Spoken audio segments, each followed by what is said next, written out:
There is one betrayal in Kaiji that I absolutely couldn't believe. It's cruel, shallow, and calculated, and despite everything that these characters went through with Kaiji and that Kaiji did for them, they still betrayed Kaiji and put his life at risk. So, what is the betrayal that I couldn't accept? We will get into that.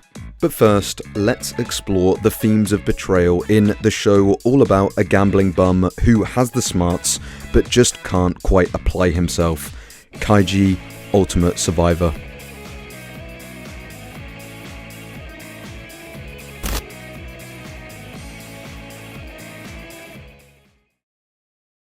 Kaiji hates it.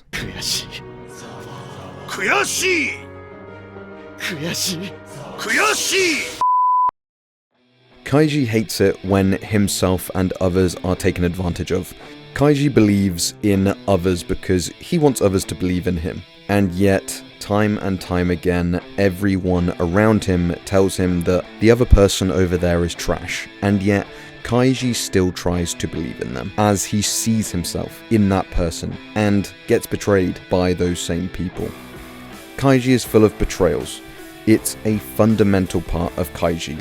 And early on in the story, Kaiji is shown constantly that people cannot be trusted. He's betrayed at the very beginning by Endo when Kaiji is sent to the Ship of Hope because a co-worker skipped out on paying his debt, making Kaiji responsible.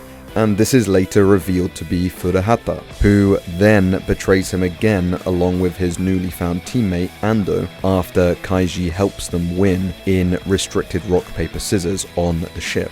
And then once again when he first meets Sahara after escaping the Ship of Hope, he is framed for stealing from the manager of the shop he started working by that same Sahara. All of this takes place within just the first few episodes. In all these scenarios, Kaiji assumes the best in someone and presumes because they have made a personal connection that someone who is like him would see the bigger picture, which is it's us versus the corporations and rich, money-grubbing bigwigs like the main antagonists of the show, Chairman Hyodo, Tonegawa, and to a lesser extent people like Endo who take advantage of the people at the bottom. Now, Kaiji does have his own issues. Of course, he is a gambling addict who has no control over his life and is incredibly lonely, but that is why Kaiji seeks out the best in people and wants to take on this horrible world run by millionaire crooks with people at his side because he knows he doesn't have the strength to do it alone. Kaiji is at his best when he is fighting for others. This is best shown at the start of Kaiji Season 2, where Kaiji is sent to the Tei Corporation's underground labor camp to be forced to work to pay off the debt he was entrapped into owing.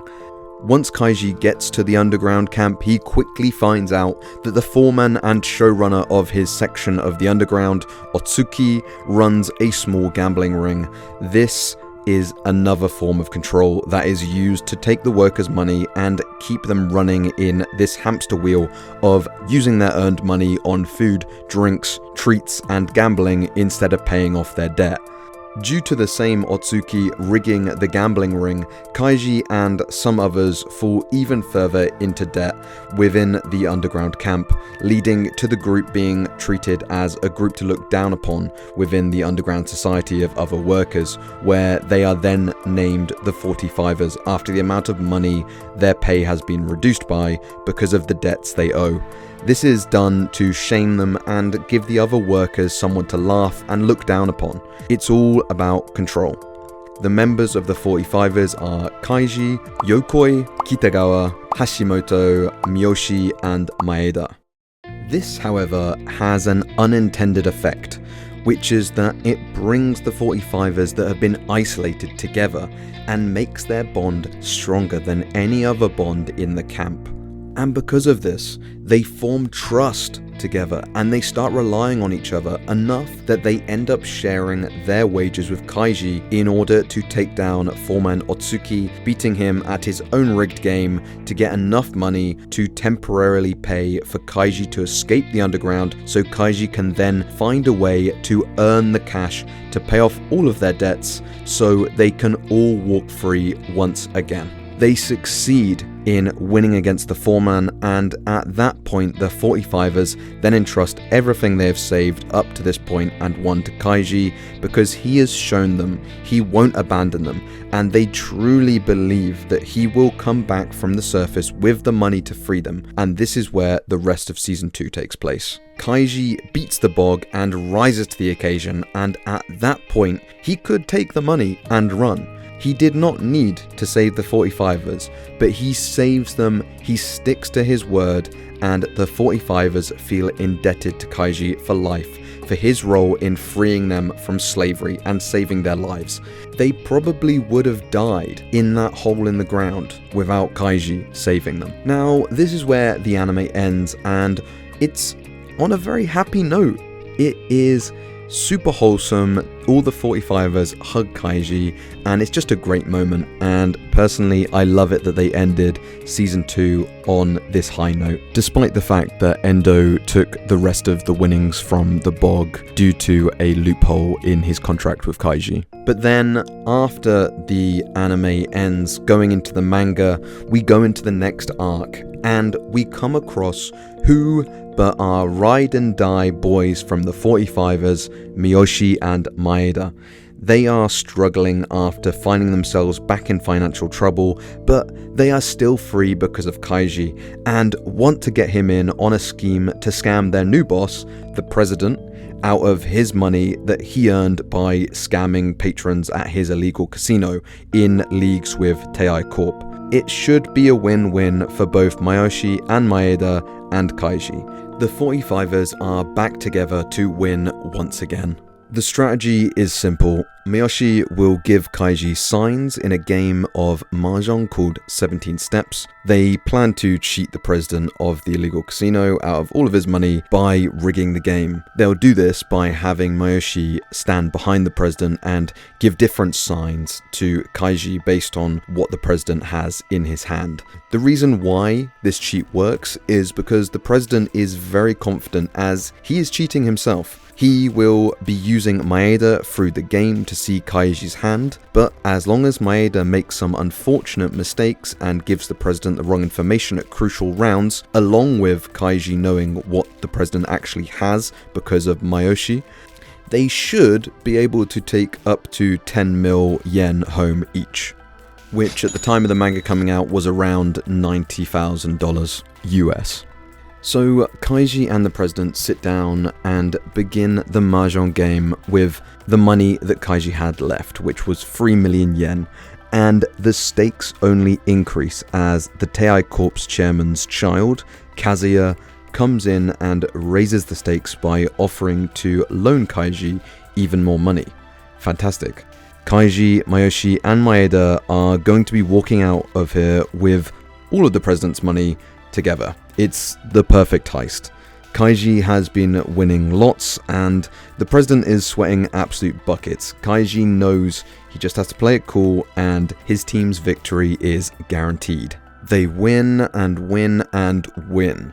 But when Kaiji tries to leave early, the president and Miyoshi fly into an absolute state of panic. This is a bit weird, and it kind of freaks out Kaiji, but they end up continuing to play. That is when Kaiji suddenly suffers 2 absolutely catastrophic losses right after raising the bet. Doubt creeps in. Kaiji starts to suspect foul play of his boys, Miyoshi and Maeda. Kaiji feels incredibly guilty for this. Why would he assume the worst of these guys that stuck their neck out for him, and that he shared the worst days of his life with? How bad of a friend is he for assuming that they are trying to screw him over? The 45ers are different, but Kaiji's instinct turns out to be a bit too sharp. A cold sweat the feeling you get when the worst case scenario that you could have never suspected creeps up on you and a predator is waiting to devour you. On my first read-through of Kaiji, the idea of Miyoshi and Maeda betraying Kaiji was absolutely unthinkable. More than any previous group, the 45ers are just like Kaiji. They wouldn't do that to a friend, right? It's not possible. There's no way they would do that. Stop it. These are all things going through Kaiji's head. And because of that feeling and how Kaiji also reaffirms this, we as the audience are also unsure of whether these two have really decided to betray Kaiji. Could they really do that? Unfortunately, Miyoshi and Maeda have betrayed Kaiji and are in leagues with the president to take the money that Kaiji earned from beating the pachinko machine in the previous season. Of course, we know that Kaiji doesn't have any of that money because Endo took it. However, since Kaiji has been loaned the money by Kazuya, the president doesn't care if Kaiji is chopped up and killed because he still gets his money at the end of the day. Kaiji quickly puts it together that he is the one who has been caught in a trap. Once he puts together the signs of Miyoshi's reaction with the president when he tries to leave, Kaiji's assumption that the president is actually being given fake signs by Maeda, and that Miyoshi wasn't purposely giving wrong information to Kaiji this entire time. It's borderline unbelievable, which is why it's so brutal, as Kaiji has to come to terms with the fact that he has been betrayed, and so do we as the audience. He wants so badly to believe in the 45ers that he almost self-sabotages and ignores his instincts that he has been betrayed again. So why would these two betray Kaiji? Well, these two simply believe that Kaiji is now a very rich man and can afford to have a scam run on him.